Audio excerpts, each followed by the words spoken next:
Alright, folks, Dan Munro here. Got a special treat for you today. I was recently introduced to a coach, Dave Schendiman, and we randomly just had a conversation and recorded it. We didn't know what we were going to talk about, and we ended up putting together some cool stuff about coaching and confidence building and everything in between. So I'd like to introduce you to Dave and let you in on our little talk. Like mid-morning here, so I got the coffee, kids are at school, everything's Right. Yeah, okay. Yeah, no, I'm evening now. I'm just yeah, it's wrapping up. funny, right? Yeah. I had a UK guy. I think we would meet. I had one or two clients over there, and we'd meet at like 6 a.m. my time on a Saturday and 3 p.m. his time. Yeah, So yeah. It can be pretty brutal, I think. right, US, Canada, they've always been the tough ones, you know? right, yep. Yeah. That's funny. It's a weird lifestyle we've got, man. It's great though, right? I mean, I just wish for more. Like, I worked for 4 hours yesterday, and it was exhausting. But that was it. Like, I joke with my accountant when he asks me like how much I work to try and figure out like salary and stuff, and I tell him like it's maybe 20 hours a week, maybe like on a busy week is what I put in. Nice. It's just unreal what we get to do. So, Yeah. Well, that was actually was it Angie that put me on to you? Angie McQuillan. yeah. Yeah, I think it would have been. And I think Rod is a guy I used to Yeah. what does he call himself? Rod, yeah, something. He's Brazilian dude. Yeah, exactly. No, we just started working together. So I think we have our first session next week. Yeah. Excellent. That's funny. That's funny how it's all connected that way. I didn't know you knew Rod. That's great. Yeah, we met in New Zealand like back when he was just getting started in the whole self-development thing, I think. In New Zealand? Yeah. Well, that's cool. We were both there at the time. That was quite a few years ago now. Just for work, or were you living there? No, well, that was my home country. Czech's my new home, Czech Republic. Oh, okay. But I'm born and raised in New Zealand, and he was there on holiday or something, and joined my little brojo crew for a while. That's fantastic. Yeah, he was cool. He went from like totally struggling to now coaching. You know. Yeah. And he did That's that so full great. arc. Yeah. I love that. Yeah, and I got a sense from both Angie and him that they both found you really helpful. Oh, cool. What they're working on. So that's always flattering to hear that. Yeah. I'm sure you've earned it, bro. Yeah. Well, tell me. So New Zealand and then UK. You were coaching in New Zealand and then moved. Now where do you live? So now I'm in Czech Republic. So Okay. my girlfriend seduced me over here, and plus like the cost of living's like nothing, so it really helps with this kind of business, you know. Yeah. And and it's just I don't know, it was a big personal growth challenge presented to me to move over here, and I'd been kind of complacent for a little while, I think. So okay, it was a good move. But yeah, so I've been here for about 2 years, and the rest of my life in New Zealand, not including travel, you know. Wow. Yeah. So yeah. Is it a language barrier there? I know so little about the rest of the world. Yes. Short answer, yes. And I mean, there's some English speaking here, enough to like get by. But like where I'm living, small town, there's a lot of non-English speakers, and Czech is a fucking hard language. It is so different to English in every possible way. It's like an alien language. So yeah, more growth opportunities, as we'd call it. Struggles, as I prefer to call them. Yeah. And the ability to learn new hand signals and body language to try and communicate with everybody. Yeah. There's a lot of like, whose line is it anyway type shit going on, you know. Lots of miming, which works. It's amazing, actually. A little discovery that you don't really need to know many words to be able to like communicate. Right. Don't have the option, you know. Oh, it's so great. Yeah. I love it.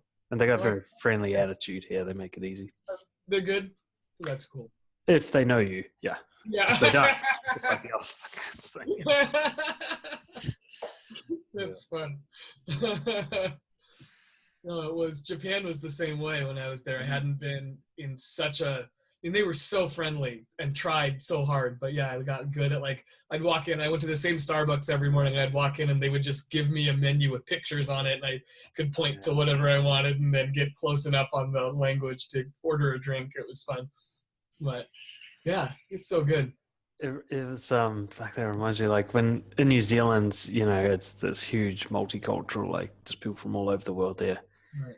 And I know it's particularly tough for Asian people who don't speak English. Like people don't have much patience, just particularly for them. There's a bit of racism in New Zealand, you know. And it's kind of like what you call like mild racism. Is like they have less patience for them. Yeah. And you always see them sort of stuttering and stumbling, and eventually they get nervous and just start saying yes to everything. You know. And now I'm doing that here. Like I'm that guy now. I'm the Asian here. Just say yes to everything. Because once they realize I can't speak, they just for some reason talk faster, and I'm just like, I'm just gonna start saying yes until it's get to be that guy. That's amazing. All sorts of opportunities, I'm sure, come from that. When you agree to things you don't know you're agreeing to. Absolutely, yeah. I've probably signed up for all sorts of shit that I don't even know about, you know. But no, they love it because not many people come here to learn. Like, there's like 4 visas a year issued for people who want to stay for long term, you know, from New Zealand to Czech. So it's like a treat for them. Everybody leaves Czech; they don't come in, you know. Right. For no particular reason, just seeking financial opportunities. Maybe it's kind of a poorer country, right? But so for them, it's a thrill that somebody's actually trying to learn their language and stuff. They take it as like a great compliment. They're trying to prove to me that it's awesome here, you know. I love it. So just take advantage of that sort of. It's quite good. Yeah. I used to fantasize about that. I forget what coach. I think it was Jacob Sokol. I think coach talked about. He was my ex-coach. Oh, really? Okay, cool. Yeah. I followed him early on when I started coaching. Like he did. I still have it on my computer here.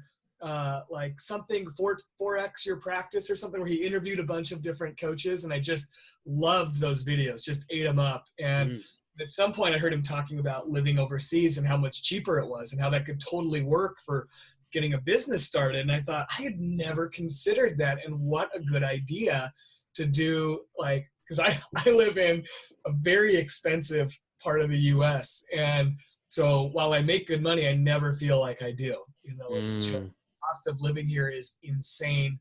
Whereabouts are you? I'm in Bend, Oregon.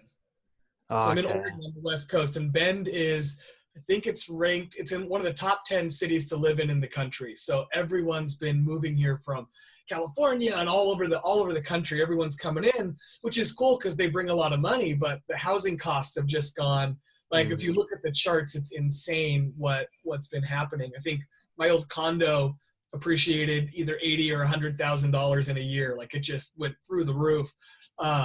So it's a crazy place to live. It's like there's a lot of young people that are going to school and then working service jobs because we got some of the best skiing in the world here. So they go all winter, and then the other half is all retired people. So you see, like everyone drives a Tesla, everyone lives in these mansions up in the hills, and but there's nothing in between. Like the income gap, I think, is the biggest in the country between like the average person and then the wealthy in this town. So it's a really interesting dynamic. Yeah. Well, I've traveled all around the States, except I haven't been. Have I been to Oregon? I did like 40 states, and I lost track of like which ones exactly. Some of them I just drove straight through, you know. Right. But where are we in relation to Colorado with Oregon? We are west of Colorado, like straight west. Yeah. Like hitting the coast is that far west? Oregon touches the coast, yeah. I think I've been there because I went all up the West Coast. But yeah, interesting. Yeah. Well, that was when I moved to Czech, I noticed that with my business. Like just costs came down, everything else stayed the same. Suddenly I'm like, I can breathe, you know? Yeah, exactly. Yeah. I have to like crawl and strain as much, and like I'm able to cover both me and my partner. She's sort of helping me rather than working. And cool. Yeah, that was, whereas in New Zealand, like we both had to bust our ass. New Zealand, like Auckland is very, very high cost of living. Like rent and food and stuff. Just that's exactly it. Yeah. Oh yeah, gas out of the US. I forget how lucky we are. Oh, it costs $40 to fill my car instead of $100. Yeah. No, it's a lot. Whoa, So funny. was that me? Well, no, that was me. I'm just gonna turn it off. Yeah. Yeah. Cool. Well, so what did Angie? I know Angie just wanted us to meet. How did you guys connect? I've been coaching her for years. Yeah, it's been a Yeah, while. yeah. So I first coached her kind of like personal coaching on Okay. more relationship confidence and stuff. And then she started becoming really confident. And then she wanted to become a coach, and so I kind of Yeah. trained her up on that. Cool. And now she's going well, which is great to Seems see. like it. Yeah. Even from when I first met her till now, it seems like things have just been exploding for her. Yeah. She puts in the work, you know. She's really earned it. But she mentioned in particular, she did some sort of call with you or something, and she wanted me to ask you about it's like a game you made up or Oh something. yeah, we can talk about that. Yeah. Yeah. So she thought it was brilliant. And of course, I'm always keen to learn stuff and share whatever I can share as well. Sweet. But I've definitely, on top of that, like whenever someone like Angie points me to a person, I'm really interested in just meeting them, and also because I'm always on the lookout for like people I can do my podcast, like have on my show, and people that I can do like videos. I'm doing a lot of content creation at the moment. I like to share other people around and that kind of thing. So always keen to have a look at that. And God, so many of our well, I do none of my own paths have content. crossed. I love being on the podcast. Like it's always fun to do that stuff.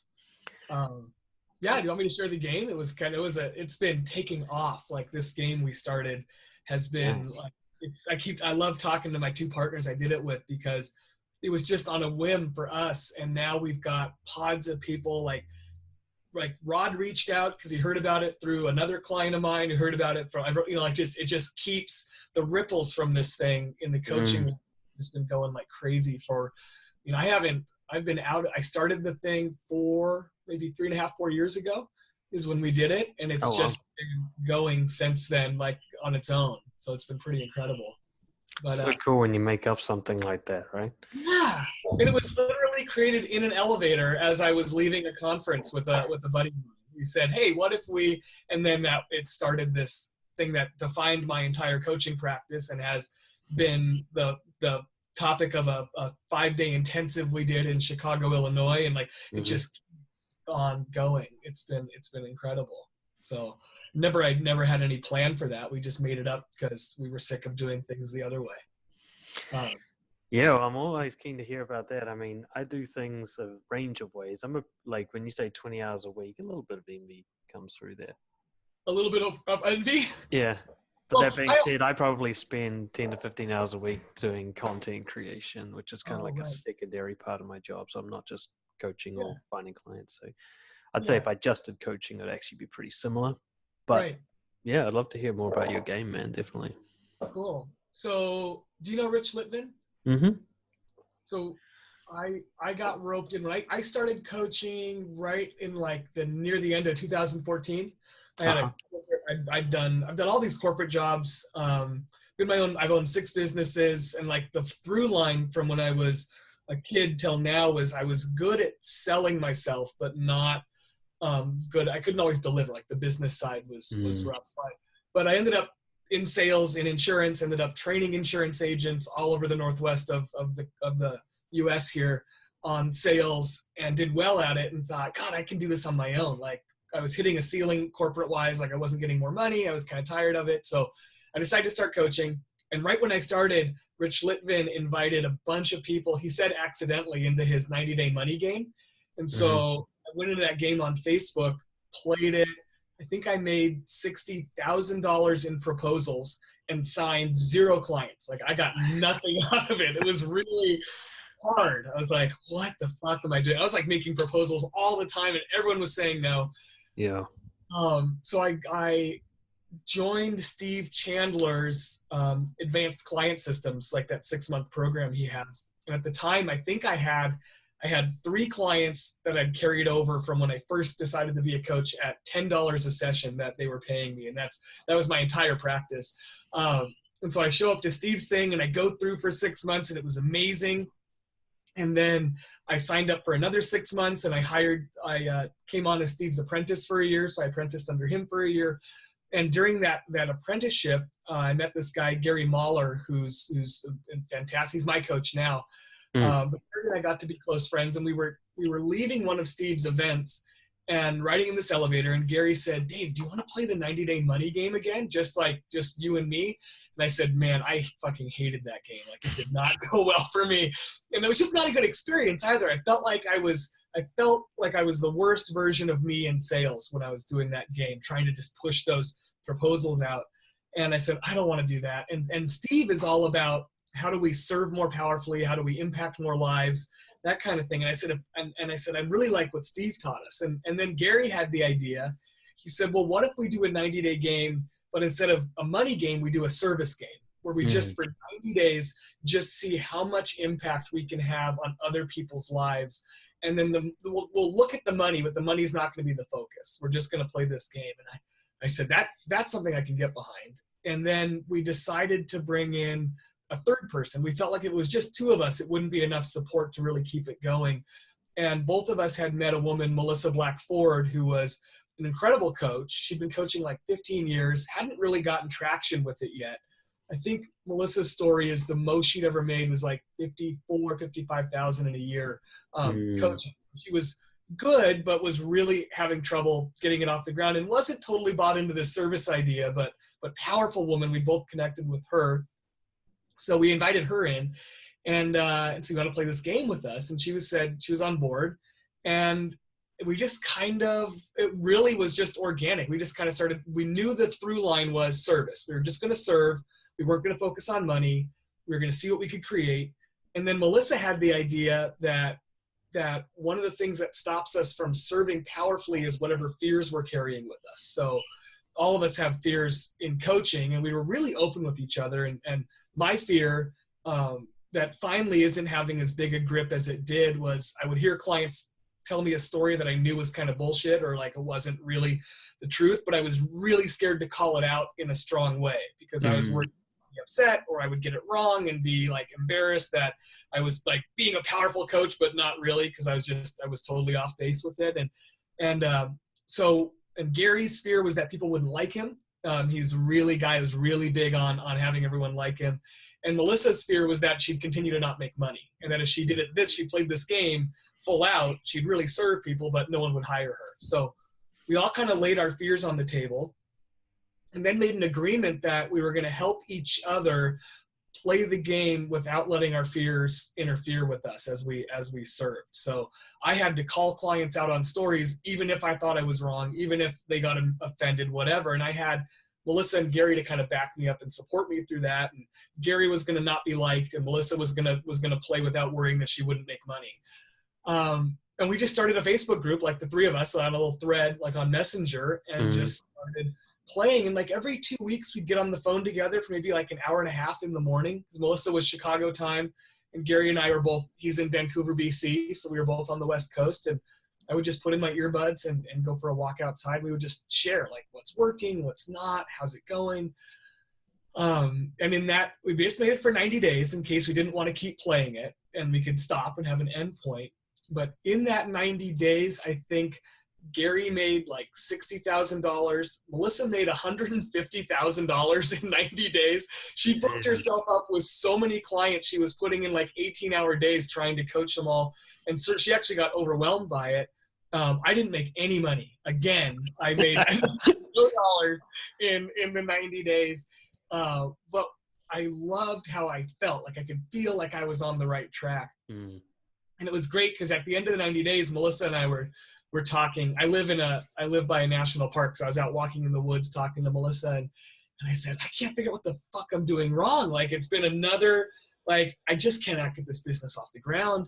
I'm apprenticing with Chandler. It's not working. Like, and part of the deal was we just had so much trust, and we were committed to serving each other as well.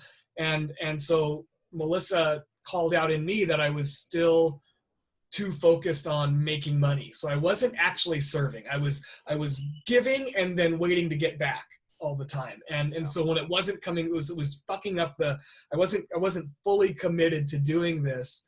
And so then I told her, I made a commitment to her in the woods that I was going to never make money as a coach. I was going to go totally broke. I was going to lose my house and my family, but I was going to serve. And I said, I'm going to be the fucking Mother Teresa of coaching. Like, I'm never going to get anything, but I'm just going to spend the rest of my life. I love coaching that much. And I just made that commitment. And I think, and we decided to re-up the game. We decided to play for another 90 days. And as we re-upped it, and I started playing from this new place of just full on serving, I think I signed 20 clients in that time, and made, like, all of a sudden my bank account filled and I had all this money, and then I kind of got it. And it's still been ups and downs since then, but that when it goes down, I now know what to look for. Where in my life am I not serving? And so we played the game for maybe a year and a half straight, just kept 90 days. And during that time, the success we had, Steve and I were coaching, and Steve was also coaching Melissa and Gary. And so he heard what we were doing and had us come and start giving talks on it at his events, and other coaches started to play with different levels of success, but it was really popular as a different way to go about it. And yeah, now sitting here today, like, that's entirely what I do. And that game is like what kicked it all off. So that was it. Yeah, I love that, because I did the money game as well, and I wasn't really strict with it. It was kind of a pseudo version. I kind of had it in mind. I didn't do the big grids and like the dollars. Right. Lots of proposals, and it was very low to zero results in terms of finances. But it's funny because I've come to a very similar conclusion with you, which is, when my bank account's low, it's because I've become focused on money. Yeah. And when I'm just like, fuck this, I'm like, I did a thing like, I'll die trying sort of thing to the surfing. Yeah. And when I do that, sometimes it's almost like I'm a very like scientific atheist type person, but sometimes I'm like, this is weird. I'm like, I just changed my mind. I'm like, okay, I'm going to be of service. And then people are like, oh, here's some money now. So I'm like, nah, get the fuck out. That must be good. It's exactly how it works. It's so weird. And it's often like not even the person I'm trying to serve. No. Just some dude. That's the crazy part, right? Like you're watching from like a spy cam or something. It's like, oh, now he's ready, Yeah. But I've never had the kind of financial success that you guys are talking about. And I've always wondered why. So, like, I do all right with coaching, but it's like it's not like a blowout like I've seen some people have. It's more like drips in a bucket that increase each year. So, like, every year is usually better than the last year, but not much, and definitely not like, okay, I can just, like, there's tons of money in the bank account. It's always like the end of the month, I'm like, yeah, I need to find some more clients sort of thing. Right. So I've always wondered what I'm doing differently, because each day I basically look for people to serve and come up with a way to serve them. And that's kind of like a big chunk of my day. And then I go off and do the other stuff, content creation, fucking around. Right. So how's that different to what you're doing? I think there's a turning point with my clients where because I focus on money, number one, when I'm coaching people. Like, that's my favorite thing to do. What I find with a lot of my clients is, first we start out with the basics, like, how do you have a conversation? How do you write an email? How do you bring someone in to the coaching? And then after that, it gets to be, there's little ways that we kind of break the process of enrolling so that the client isn't signing on. So I don't think I can't blanket answer that, but things I see, or I guess things for me. So I'll just tell my story. And so I'm playing this service game. My practice blows up. I'm now in June of the year that I'm apprenticing with Steve, and I'm back to not no clients. I have maybe 3 or 4 clients, but I'm back to no money.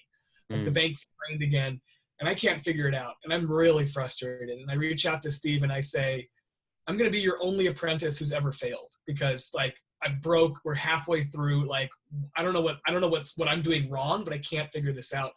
And he said, fly to Michigan, which is where he was living. He said, we'll do a full day together, and we'll either fix this or we'll find you a job. And I love about Steve is he didn't need me to be a coach. He was just going to help me get out of this rut. So I flew to Michigan, and as we talked and I shared, he said, okay, here's what happened is you started out super on the sales side of things. You were selling like crazy. No one wants to hire you. Then you swing over to the service side, like the pendulum swings to the other side.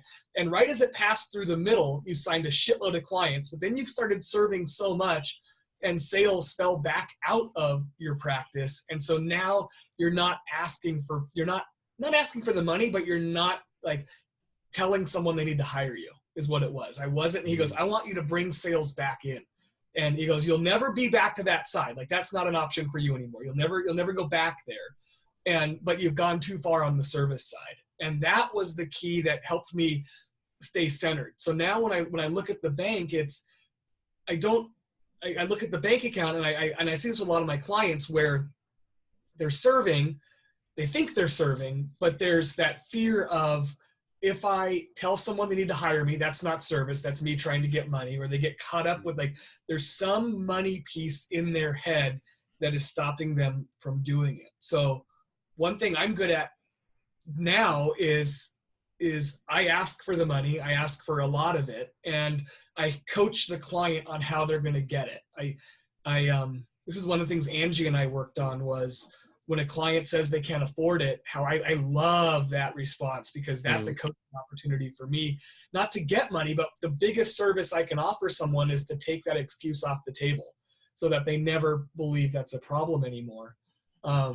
That's part of it. And then just like, I take on 15 clients at a time. I have 13 right now. And every day those clients are my world. And I give everything to them. Like I just find ways to help them. And what serving did for me was I have service above all else. So if I ever see an opportunity to help somebody, I go for it. Like I was talking to a woman the other day I used to own a supplement store, nutritional supplements last year. And I met a woman at my CrossFit gym who was thinking about opening one. She mentioned it. And I said, if you're thinking about that, we need to talk, because I've owned one. I made a lot of mistakes and I can coach you on how to do it right. Like I have no fear about telling someone we need to talk. I have no fear we sat down, we talked for an hour. I said, her and her husband, I said, if you guys do this, you'll need a coach and I'm happy to be that person. So we should talk again about what it looks like to work with me. Like there's just this level of confidence that comes out without me needing to manufacture it. I know I can help them. I know they need me. And I know that I'm going to serve the shit out of them whether or not they hire me. I don't care if they hire me. What I care is I'm going to tell the truth no matter what. And that allows me to just, and Gary does the same thing. The reason I'm working with Gary, $52,000 for this year, is he called me one day and said, Dave, I need to talk to you about something. I always listen when Gary trusts him so much. And he said, you don't know how to live. Your life is not what it could be. And I can help you with that, but you're going to need to commit to a year with me. And I just said, great, I'm in. Like, I just knew, like the way he said it, like I just knew. I didn't know how much it cost. He didn't tell me that. He didn't tell me that till I made a down payment and was 2 months in. And then he says, by the way, it's $52,000. You've paid $2,500. So now we're at $50,500 left that you need to create this year. And here's how you're going to pay me. And I just, okay. And then I said, I don't know how to find, I don't have the money. And he goes, we'll figure it out. And then I started looking at different accounts and I found a way to hobble it together. If I sell a house, cash out retirement, like if I cash out a bunch of stuff and sell property, I can get the money. So, but Gary had no hesitation to tell me it's time and you need to hire me and let's do this. So I think that's something that I do well, that Gary does well. Melissa's amazing at it. That helps us get that to flow in. And in my mind, that is the ultimate service, is to say that to somebody. And I'm going to do an audio because Angie and I talked a lot about this. I make little audios when I see themes popping up across different clients. I make audios and then share them out there. But there's a way that I handle the money and the client enrollment that I'm learning from my 10 years in sales is different than how most coaches do it. And when I partnered that with service, it allows me to very powerfully enroll people. I signed 2 clients just yesterday, both of them for a year, one at $37,000 and one is going to be $3,500. So one of them's a client who's worked with me for like a year and a half, piano instructor. We took him from making $100,000 a year to $300,000 a year teaching piano and consulting other studios on how to enroll like he does, using my coaching enrollment for his client enrollment. Right, yeah. but he's stuck. He kind of hit this 300K. Life's not that different. He's still got the same old shit going on in his head. And so I told him, we've been talking for like a year and a half. And finally I said, Daniel, we need to talk again. You're at a point where you need to work with me if life's going to be different. If you're okay with life remaining as it is, that's cool. But it sounds shitty to me. I wouldn't want to live your life, and we can make it different. So if you're up for it, let's talk and we'll start something new. And we had 2 conversations, and the second one was yesterday, and he, by the end of it, was talking about our year together, and we're going to talk on Friday about the money and how that all works. And same thing with my client, John, who I coached for just 2 months back in 2017 on his business. He's a home inspector. Coached him for 2 months on his business, and he made an extra $85,000 that year. So his business blew up just using, again, the sales stuff that I know, how to serve people that can hire him in a way that make him come back and refer and really love him. And then I reached out at the end of last year and said, should we talk about goals for 2019? Would that be helpful? He said it was. My secret agenda was, I knew through a social network I have that his wife had been cheating on him, that his marriage wasn't. Yeah, right. And I knew that John's life was going to be falling apart very soon if we didn't do something. So I kind of tricked him into getting together to talk about financial goals for 2019 and said, tell me about the rest of life. And he started to share some of these things. And I said, cool. So if we work together, it'll be a year-long project, and we're going to fix all of this. We're going to upgrade you as a man to where your wife wouldn't dream of cheating on you. You're going to decide if you want to stay with her or not. And you're going to make shitloads of money, but it's going to be a side effect of everything else we're going to do. And he just said, I'm in. And then we started working together. So there's something in that, like, just my vision for the client is so clear and strong that I just tell them what we're going to do together, and that they need to hire me if they want that to happen. But not in a Rich Litviny, like, powerful coaching conversation way. It's just pure, like, what can I say to this person that would help them the most in this moment is it. But I feel like it's hard to define. No, I can see a lot of the things that we do the same. Like, I'd say my strength is just ruthless honesty. Right. Yeah. In the way I coach people, like, I'm happy for them to hate me, kind of thing. Yeah. Yeah. I found that it's most. I consider coaching to be mostly calling out bullshit. You know, it's the person's already strong. They just need to see it, sort of thing. There's a couple of key differences that I'm quite inspired by when I hear you. One is that the idea of, like, working together for a whole year. I've really lately been just thinking like this, because mine tend to be about 3 months. Oh, okay. And some people, like, expand out and it ends up being a year. We just keep adding on and adding on. And I'm starting to see now, actually, if I really want someone to go from, like, 0 to hero, I need a longer period of time. Like, I can set a foundation in 3 months, but to see them like, holy shit, I fucking love myself. That's longer. Yeah. So I've started thinking a lot more about that, which would also mean asking for a substantial increase in what I usually ask for payment. I think Angie mentioned you also sometimes slide the scale depending on the person's situation, which isn't something I do, but I'm now open to. So that, and then also I think it's not so much that I'm hesitant, but when somebody's sort of on the fence, maybe about working with me, I'm like, the ball's in your court. Like, I don't chase very much. I do sometimes be more like, dude, we need to work together. Like, this is just ridiculous. And I'm not saying it, I'm saying it for you, sort of thing. Like, tell me no so that I can go to sleep and know that I didn't let you down, sort of thing. But I could do that. I could do that twice as much as I do it now, I think. I think half the time I back down from that. So it's quite inspiring, because it's one of those things where I'm like, I know I'm doing a lot of things right. For sure. The feedback tells me that. But there's some X factor that has a lot of significance, some small tweak. I look at it like golf. I tell my clients often, I say, at first, I was talking to the guys that actually make this mug. It's a crazy, amazing coffee mug, and I'm coaching the company on it. It's a bunch of engineers. And we just had a call yesterday, and they said, what are we doing wrong? It's been a month. They're still not seeing sales jump up like they wanted. And I said, you're not doing anything wrong. Like, you guys came to me wanting to learn how to golf and didn't know how to hold a club. So we spent the first month just teaching you how to grip the club, how to swing the club, how to not whiff the ball. Now you're hitting the ball off the tee, but it's flying off into the woods and it's going other places. I said, now we're going to start finessing. We're going to start working on how do you face the club head? Are you looking in the right place? Like, and that's where the huge results come from, but it won't feel like huge shifts inside of you. And that's what I see with a lot of my clients is there's these little subtle things that if we change them, like they're using, I just got an email from one of them. I said, forward me all your communication. And I can see in the subject line of his email is why it's not getting opened or why it's not being read.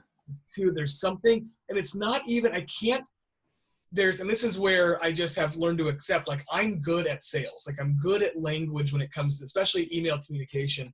There's something in there that I can't tell him why, but I know when I read that subject line, it turns me off. And that means it's turning off the other clients. And so what I'm going to do is I'm just going to tweak it and say, from now on, label it this, and then the email will get open. And I can't even break down for them why I'm doing what I'm doing, but I bring playfulness into it. I bring power at the same time. Like when those two combine, things get really good. But you're right. Like most coaches, I never set out to coach other coaches. Maybe a third of my practice is coaches, but yeah, I was going to ask actually. Yeah. It's not, I mean, I'm looking at I got my client list right here. I always keep it on my wall, but I've got 1, 2, 3, 4, 5 coaches. 6. Okay. So 6 out of 13. So about half right now. Yep. But it's because of that enrollment piece. Like that's where I really work with the coaches that come to me. I don't try to teach them how to coach better. They end up getting better because the enrollment has to be powerful to get where they want to go. So they have to learn how to do that a bit differently, but I have to trust they know how to coach already. I'm not going to teach you. I'm not going to give you, I can't take you from zero to being a good coach, but I can help you once you're there to get the clients to experience you in a way that they'll hire you. Like that's where I like to focus. And then the rest of the clients are me doing the deep coaching that I love to do. So I get to have this neat mix of the two of them. Well, that's the same thing I've been doing, starting to mix it up a little bit now, you know. I'd say only, about 20% of my clients at most would be other coaches, but it's a different type of work. Mm-hmm. It's because I've got like guest coaches now. I've got a very specific niche of other people I work with, which is the people pleasers. Yeah. Oh yeah. That's my thing. And I just dive, like that's all I care about, you know. Like I'm addicted. Yeah. I honestly just my marketing. I don't have a website. I don't update my Facebook keeps reminding me I haven't posted anything in a year. Right. To my business page. Like I'm just the work I'm doing now. It's amazing. I've got I keep one notebook from my coach. And when we were in Japan, I planned out my year financially where I just wrote down every single client I want to sign or I think could sign and how much it'll be and what the program will be. And then that just lives. It's like a living document. But from the time I was in Japan 2 weeks ago till now, probably 5 or 6 names have come off that list because they've become clients. Like I don't do anything but that. And then if I'm not on this call with you, I'm either looking for someone to serving an existing client or doing my internal work of forgiving judgment of others. Like that for me has been such a crazy opening. You talk about how you serve one person and somebody random comes in. When I do what Gary taught me starting when we first started our work was the idea of ho'oponopono, that Hawaiian phrase of thank you, sorry, please forgive me, I love you. And I do that on every judgment I can find in my life about myself or anybody else. Why, especially around clients. If I'm meeting with someone and I'm scared that they won't want to hire me, I do ho'oponopono on them not hiring me. Right, yeah. So much space that as I do that on this list, I'd say at least half the list is already signed on and the other half hasn't yet because I haven't even reached out to them.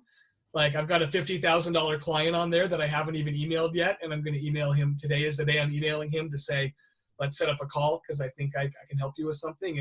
And I've just been doing that work on why he won't need me, why he won't want me, why he won't think this is valuable, like all that shit. And when I work through that, I find the call ends up, or the email will end up landing perfectly and we'll get on the phone and then I'll create $50,000. So it's been, yeah. So any content created, I share freely. Like I never copyright a damn thing. I give it away, and I tell my clients to give it away. Rod was just asking if he could recreate one of my audios. I was like, it's all free. Like I've never made money off it. I never want to. Steve really taught me that. Steve said, give away everything you make. You can't help but get paid back. It's impossible to not get paid back for it. And even Steve said he's written 37 books, and he goes, I make more off one client in a month than I make off all the royalties from all of my books. And so his books are literally just giant business cards that he hands out to people and then lets them hire him. As an author, I can attest to that. You know, like I don't get anything from my books, but I pay for my own book, and then I mail it out to people. You know, I pay for Amazon to ship me my book, and then I write a little note inside, and then I pay for the shipping to ship it out to the client, and that's how it all goes. Yeah. And I do that. Yeah, I mean that's the content creation side of things for me. Is like my obsession. I just make videos every day. I do my podcast.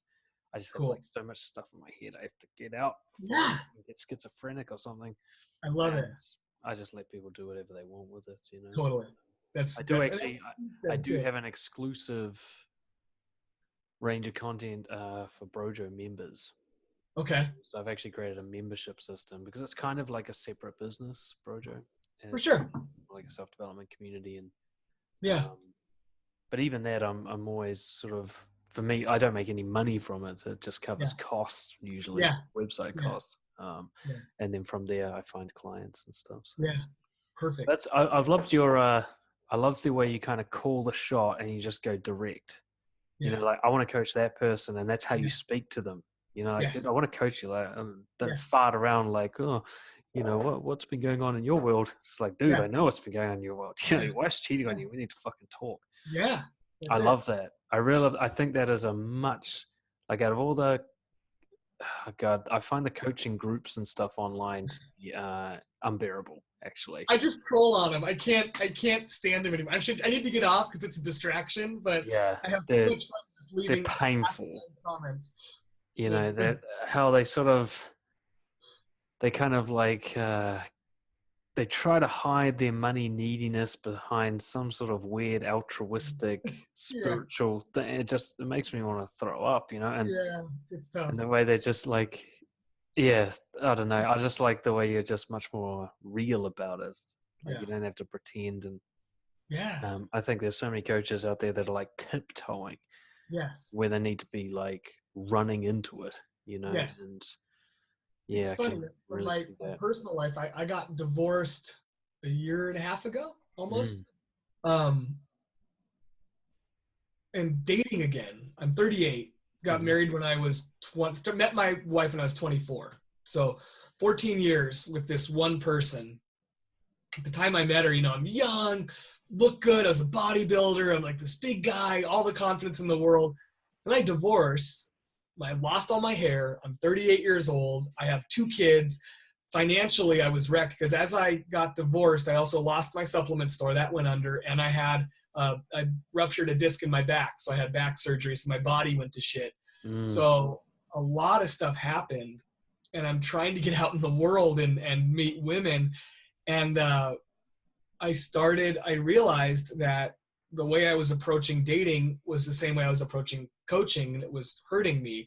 And so I said, fuck it. Like, I'm going to work on me, but I'm going to be as authentically, honestly me as I possibly can in all areas of my life. And so it was really this drive to want to meet women that helped me kind of, like Angie and I talked about, like the confidence started coming out. And then I applied that to the coaching. So now if I see a woman I'm interested in, I go after that the same way I do my coaching, but not in the way that like I would think a typical male does of I like you, like I'm taking you. Like, it's not that. It's just this very conscious, like I'm going to bring my most authentic best self to all of these interactions. And that started working. So it really, the two dovetail together beautifully in my mind. So oftentimes when I'm coaching men that are struggling, and my client John's the same thing, his wife's cheating because he's not being the man that she needs him to be. So when he steps up and does that, the cheating will just end.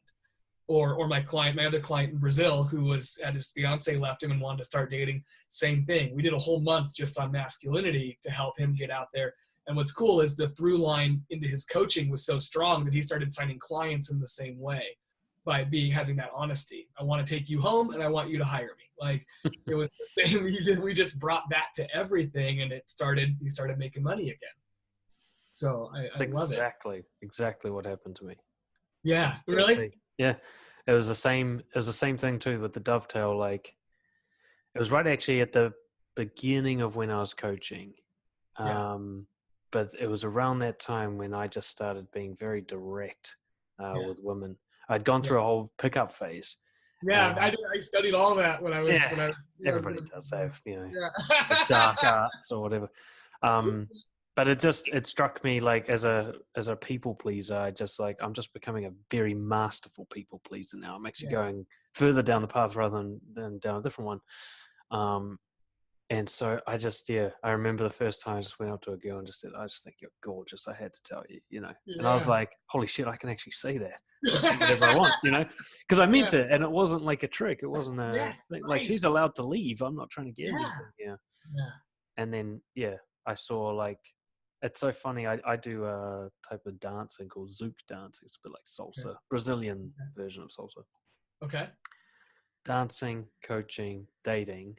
Yes. The principles are all the same. Like, if you want to be good at dance, you got to lead boldly, you've got to initiate, but you got to pay attention to their following and everything like that. Same with coaching, same with dating. Yeah. You don't have to be anything. You just like absolutely unhesitantly, unapologetically, whatever you are. Yep. It was blew my mind how I could go on a date and be tired, and I'd just be tired. I wouldn't like try to be something else. Yeah. That would be the conversation about how tired I am, sort of thing. Yeah. And no apologies. It's just like this. You're getting tired, me. So that's what tired me is like. But we can still have a good time, Yeah. So it's I love seeing like it might be confirmation bias, but I've got all these theories about being honest and having integrity. That's my whole thing. It's kind of like you being you is what's going to work well for you, and you have to know what that is. And when I see. Like there's a lot of people talk about the word authenticity and stuff, and it's just meaningless to them. It's just a nonsense word. And you see that in those coaching groups all the time. Yeah. The most fake people talking about authenticity. Yeah. But like when I talk to someone like yourself, I'm like, no, he gets it. Like he knows what it means to actually go out and physically do it. Yes. What being direct is, what doing something is that you're scared of doing, and all that, and like you say, you sort of eventually come to this kind of peace with what you are. Yeah. How that works. That was hard. That was intense. Because what turns out, I was at a men's retreat in November of 2017. That led to my divorce. A men's retreat with my coach Gary hosts one in Hawaii. And I was there, and we did an exercise to figure out what kind of personality traits, when we embody them, make us the most alive and the most intriguing to others. And there were things like danger, sex, intellectual, humorous, eccentric. I forget it's like safety or something like that, like a fighter type of mentality. And I was like, oh, I want to be like a sexy danger. Like that's what I was really hoping for. And when it came out, we had to do like some role playing and some improv, and people would watch us how we moved and acted, and then could categorize us. And I came out as humor and eccentric. And I was like, fuck, I do not want this. This is a track. No one wants to fuck the funny eccentric guy. I was a little upset about that. And then through this work of really embracing that that's me, and embracing and forgiving all the things all the judgments I have on myself, have let it come out. Even I've kind of let that flag come out and fly more and more. And man, it's been incredible what I create from that place. How much more powerfully I can coach with weird stories and sending toys to clients when they need something to kick their ass, or like just the crazy stuff I come up with. Turns out that's my superpower. And the same thing with women. I'm going on a date tonight with a woman who's dumped me. I broke up with her when I was first divorced. We were totally in love, and I just sabotaged the whole thing. We got back together for like a week, and she said, I don't want this. It's too intense. Because I just came on really strong. So I was like, I'd done all this work on me figured out how in love with her I was, started it up again. She's like, I didn't know this was here. Like, I'm not ready for it. And then on Thursday last week, she called me and asked me out for drinks. And we were talking on the phone, and she says to me, we need to stop talking, or we're not going to have anything to talk about when we meet up. And I said, if that happens, then I'm putting on my tinfoil hat and going down to my bunker, because it means that the end of the world is near. Like, if we ever run out of things to talk about. So last night, my kids and I made tinfoil hats that I'm going to bring on the date just in case we run out of things to talk about. You know, just finding crazy shit to do, because it fills me with so much joy and laughter to do this, and then bringing it into the world. That's my authenticity, is to do that. And I find it rather than pushing people away, which I was scared it would do, they'd think I was weird or not connect. And so I'm trying to be this guy that I'm not. Now I've just embraced the whole thing and left being a manly man behind. It's working so well. Like, it's working in a way I never thought it would.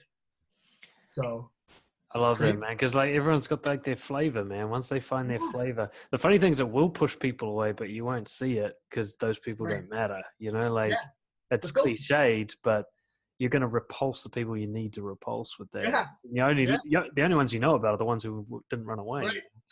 It's funny because my one was actually I was really invested in being the lovely, sweet guy, the funny, lovely, sweet. You know, the very sort of soft one. Yeah.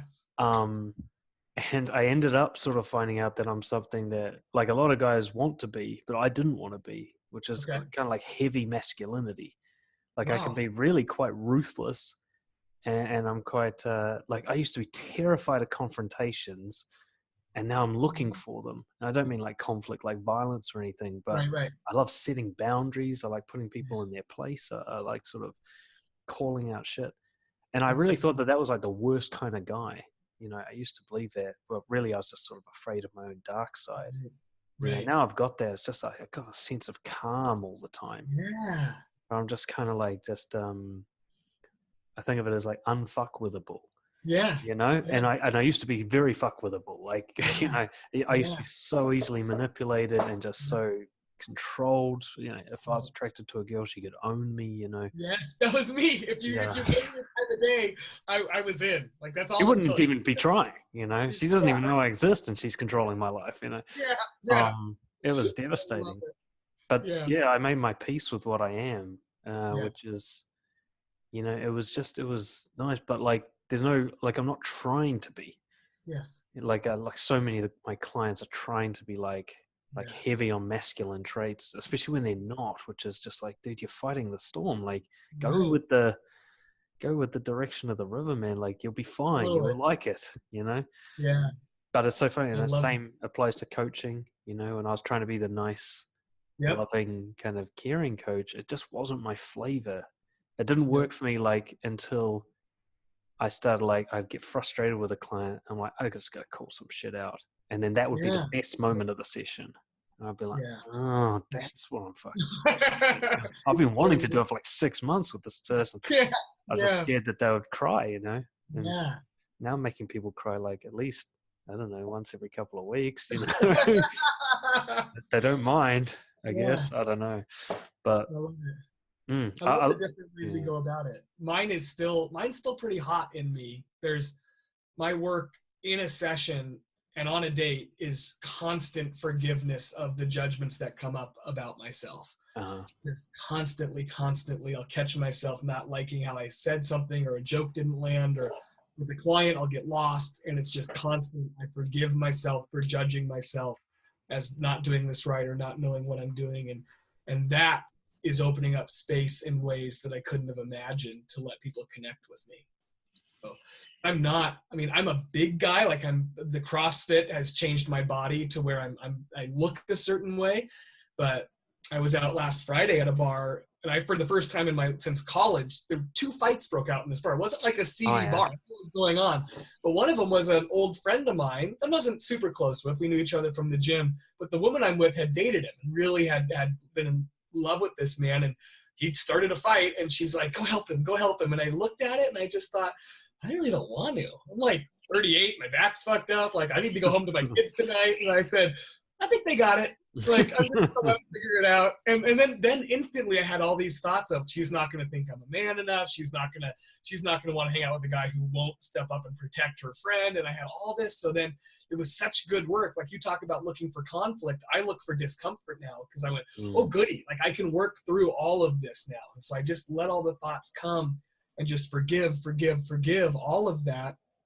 And she ended up going outside to check on him, and she was out there for like half an hour, and I'm sitting alone in this bar, and I went, I think I'm done for the night. And I just packed everything up, and I grabbed her phone, and I walked it out to her, and I said, hey, this was a great evening. Like, I really enjoyed the first part of it. It seems like you're really into this guy, and I'm not really interested in being a third wheel. So I'm gonna go ahead and take off, and thanks so much for coming out. And I would never have done that. I wasn't angry. It wasn't like I was hurt and embarrassed, or I needed to show her that she couldn't do this. All the things I would have done before to protect myself. It was absolutely a pure, like, authentic, this is what I'm feeling, and it feels like the date's over, and I feel like I want to go home. And so, and as I was leaving, she came up and really, in a really genuine way, said, I'm sorry, can we please hang out a little more and talk more? And we did for a couple more hours, and it was fantastic. But it was I'd never done that before in a social situation, and it was so empowering to show up that way. But I love it, because it's self-respect. Like, whatever you are, it's what gets respected. Like, you don't have to change it, and I think that's great. Like, I think it's so much more courageous and manly, if you want to use that word, for a guy to admit that he doesn't want to go into the fight than for a guy to fake like he's aggressive. Like, the guy faking aggressive is so insecure. The hold me back guy. Yeah. Like, hold me back. Definitely hold me back. Come on, hold me back. Seriously, like, no one's holding him. He's lost. That. Like, I always say, arrogance is the opposite of confidence. And it's funny. Like, for me, what I realized is, that's why I go on about honesty all the time. It doesn't matter what you are. It's honesty that's going to sort your life out. It's going to make people come and go as needed. And so you don't have to, like, get the thought solved. You just say it. We did a workshop earlier this year when I was in New Zealand, and we realized we didn't plan this for the workshop. It was about connecting with people as a social workshop. And this problem kept coming up where people say, like, what if blah, blah, blah, blah, blah, blah, blah, blah. And they always just kept doing these, like, hypothetical things, or what if I'm thinking this, or what if I'm feeling that? And we're like, shit, you keep trying to solve these things. Yeah. That's your problem. Like, you're an engineer, but this isn't engineering. This is social connection. There's no solutions because there's no problems. Right. You're not building a fucking bridge. Yeah. Just either you two are good for each other or you're not. There's no problem solving involved. It's already been decided. You just meet and figure it out. Yeah. And so we came up with this thing, which was, don't solve it, say it. Cool. So whatever you are, like, I love that idea. Like, I'm feeling a bit bummed out being by myself here at this bar, so I'm going to bounce.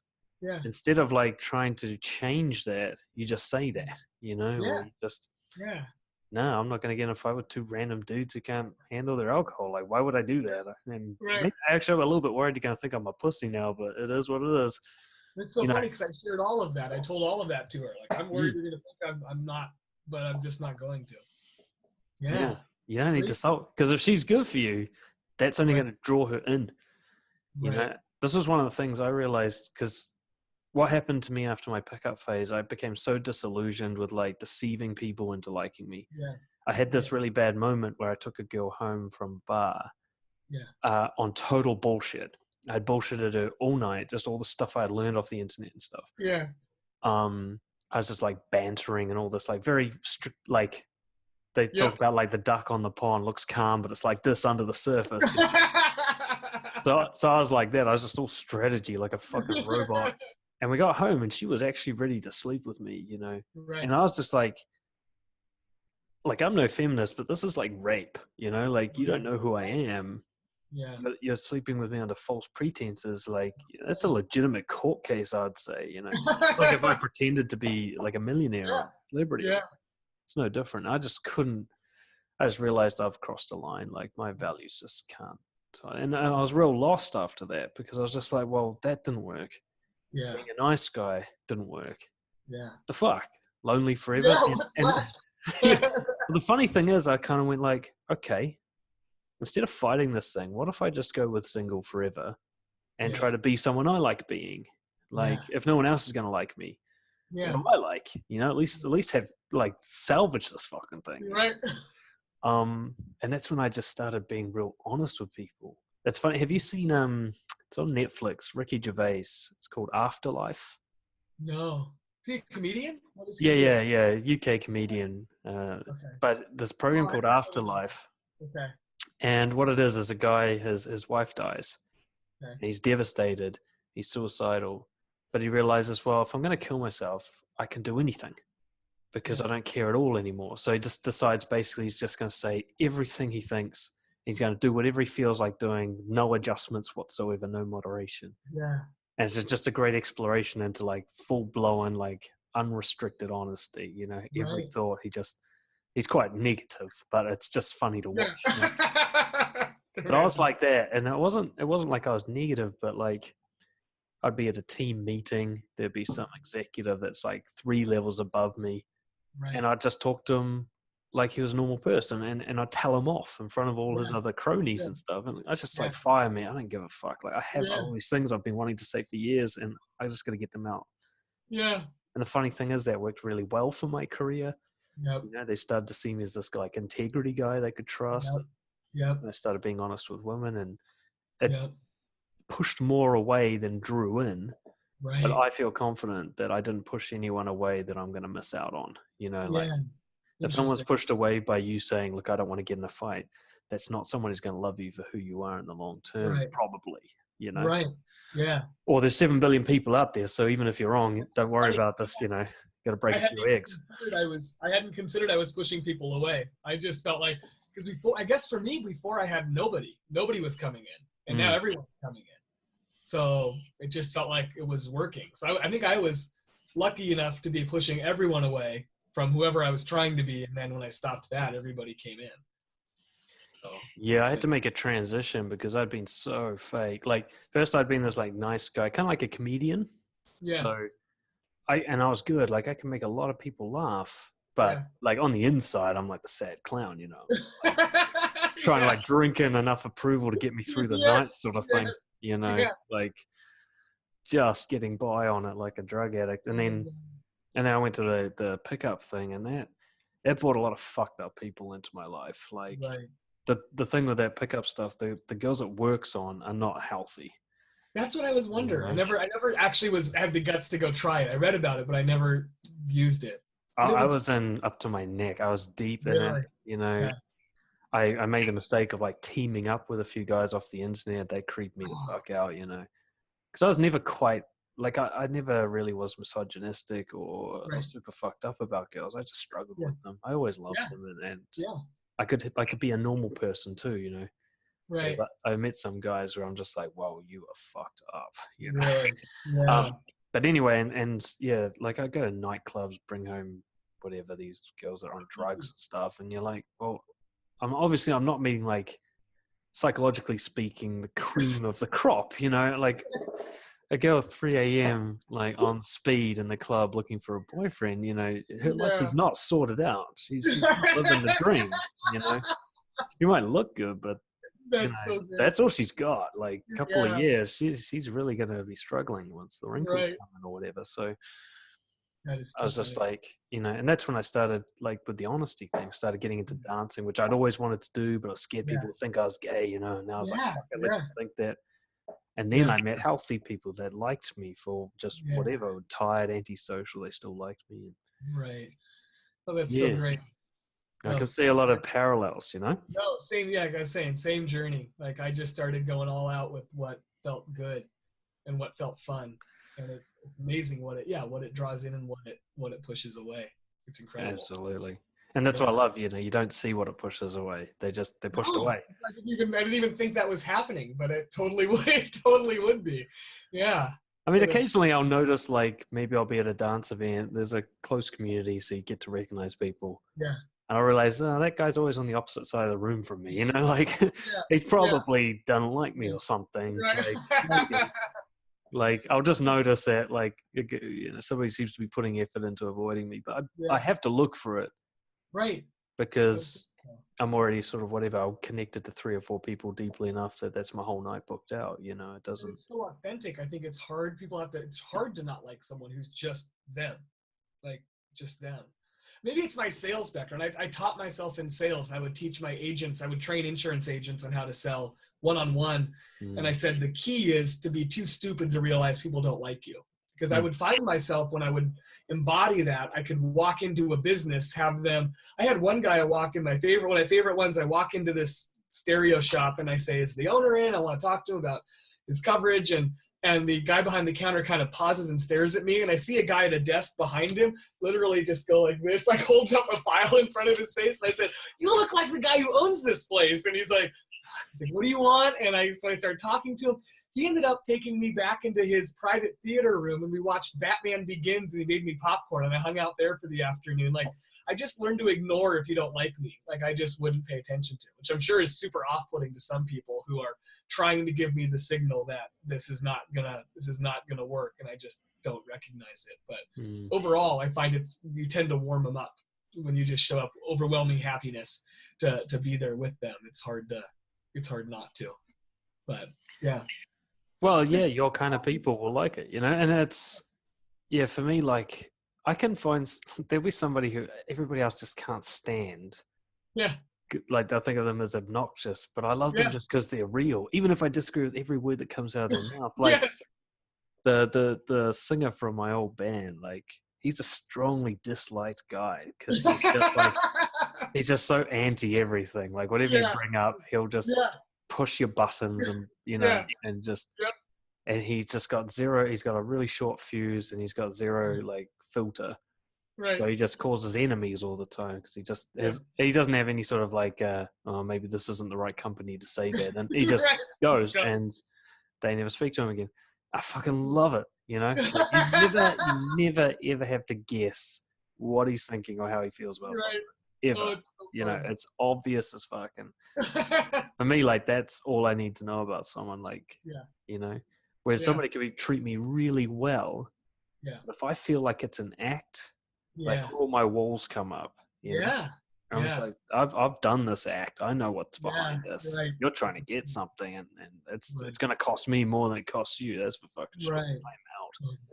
So funny. So it's so funny how, like, who I'm attracted to has changed since I've changed. Like, now I like honest people, whereas I used to like people who would play my game and play me and placate me and validate me. Right. Now I prefer the person who's like, oh, you're a bit of a dick. I'm like, oh, let's be mates, Well, oh, God, I don't know. It's what you're thinking. Like, hate me all you want. Can we just hang out, though? Yeah. It's weird. It's so weird. Oh, my God, I love it. It's fun. Cool, hey, look, man, I've got to go hang out with a girlfriend now. I've been neglecting her all day, but you're good. This is This is fun. good chat, bro, and very helpful. It was just validating. Like, I know I'm doing a lot of the same things as you, sure, and I can see key differences that are small but significant, and it's cool just to meet you, man, just to hear your story, and to see you bounce back from what you've been going through the last couple of years as well. No, I've just never been happier. Like, I wake up every day just in so much joy. It's just amazing. Yeah, I couldn't ask for more. It's great. Excellent. But, cool. Okay, we'll do it. I won't keep you. Sounds good, bro. All right. Thanks, man. I really did enjoy this. It was it was absolutely a joy. So thank you for coordinating. Yeah, no, I appreciate that. And Angie kind of she said that she felt we were like quite similar. Yeah. Down to like the tattoos and the no hair and everything. So she was like, you need to talk to this dude.